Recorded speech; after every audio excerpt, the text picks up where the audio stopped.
I talked yesterday a little bit too about the falling price of Bitcoin.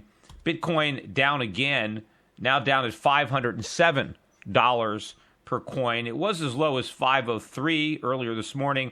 This right now at 507, the price of Bitcoin is down 7.4% on the day. The trend is continuing down. You know, I read an interesting article on was it Forbes about Bitcoin, and basically the article said how there's like a war between, you know, the early adopters, right? And they don't want a lot of regulation. You know, these are the libertarian free market guys that were attracted to Bitcoin because, you know, anonymous and, you know, you didn't have all the banking regulations. But now you have the new guys, the venture capital money that's in there that want to make it more mainstream, and therefore they want regulation because they want it to be more widely accepted at retailers and banks, and so they welcome government regulation.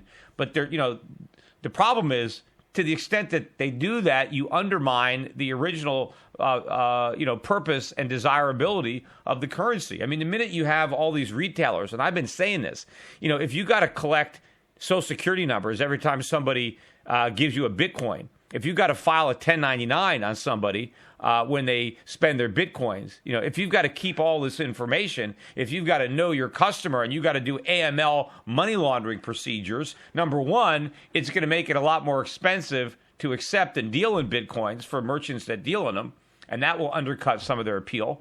But now if the people who are using Bitcoins know that every transaction is monitored by the government and all this paperwork is being filed, then what is the real benefit of it?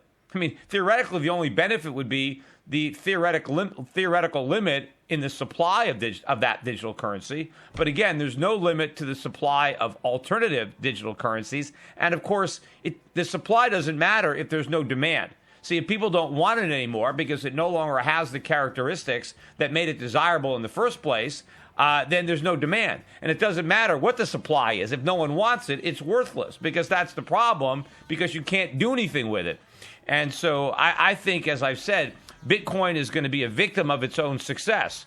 The more it succeeds, the more it fails. The more mainstream it becomes, the less desirable it becomes, and ultimately it collapses. But why do the new guys, the venture capital guys, the guys that are now coming into Bitcoin, why do they want all the government regulation? Because they need it to be mainstream. They need the Ponzi scheme to get bigger. They need more people coming into the market.